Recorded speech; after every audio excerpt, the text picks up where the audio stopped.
ఒక ఛాయ్ కొట్టులో వాళ్ళ తండ్రికి సహాయం చేసేవాడు. ఛాయ్ దుకాణం, చాలా బీదవాడు. వీళ్ళు ఈయన గాన్లోడు అని తెలుసా? మీ ఊళ్ళో గాన్ ఉందా? వెంకమ్మ గూడలో మేము చిన్నప్పుడు ఉండేది. మీరు చిన్నప్పుడు ఉండొచ్చు, మీరు మర్చిపోయిండ్రు.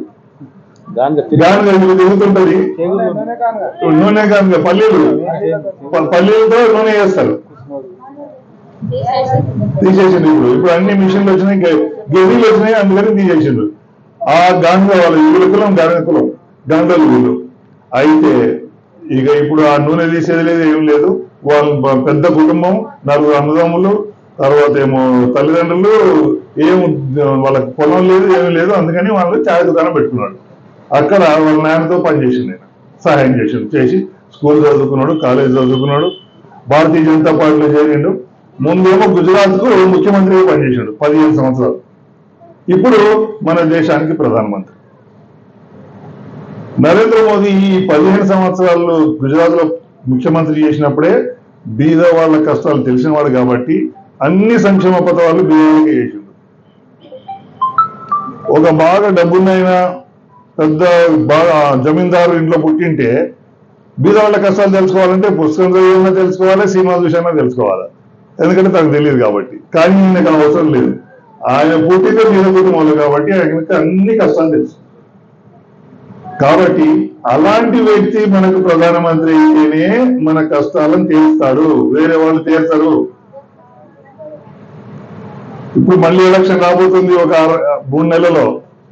ఆ ఎలక్షన్ లో మళ్ళీ మోదీ గారు నిలబడతారు. సో మీరందరూ నరేంద్ర మోదీది భారతీయ జనతా పార్టీ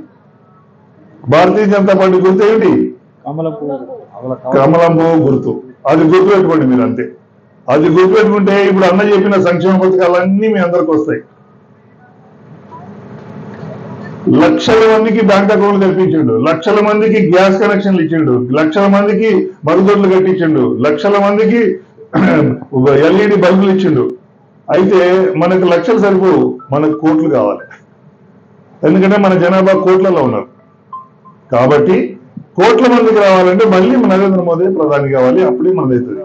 అయితే ఆయన లెక్కేసాడు, మనకు స్వాతంత్రం వచ్చి 70 సంవత్సరాలు అయింది, ఇంకా అన్ని ఇళ్లలోకి అన్ని రాలేదు. అన్ని ఇళ్లలోకి అన్ని రావాలంటే మనకు 100 సంవత్సరాలు పడుతుంది. 100 సంవత్సరాలు అంటే ఇప్పటి నుంచి ఇంకా 25 సంవత్సరాలు అయితే 100 సంవత్సరాలు పూర్తవుతుంది. ఈ 25 సంవత్సరాల కాలంలో మన దేశం ప్రపంచంలో అన్ని దేశాల కంటే కూడా అత్యున్నత స్థానంలో ఉండాలి, మొదటి స్థానంలో ఉండాలి. ఎవరి ఇంట్లో కూడా ఏది తక్కువ ఉంది, మా ఇంట్లో రేషన్ లేదు అనకూడదు, మాకు వ్యవసాయం లేదు, మాకు ఆదాయం లేదు, మాకేం వృత్తి లేదు అనే మాట లేకుండా చేయడానికి నరేంద్ర మోదీ నడుము కట్టాడు. కాబట్టి వచ్చే ఈ 20 సంవత్సరాలని అమృత కాలం అంటున్నారు నరేంద్ర మోదీ గారు. ఆ కాలంలో మనం అనుకున్న కాలం నెరవేరుతుంది. అయితే మీ అందరికి కూడా ఇది తెలిస్తేనే నరేంద్ర మోదీకి సహకరిస్తేనే ఈ పని అవుతుంది. కాబట్టి మీరందరూ గుర్తుపెట్టుకొని వచ్చే ఎలక్షన్ లో కమలం గుర్తుకు ఓటేసి మళ్ళీ నరేంద్ర మోదీనే ప్రధాని చేస్తే ఈ పని అవుతుంది. అదొకటి గుర్తుపెట్టుకోండి. మీరు చేస్తారా?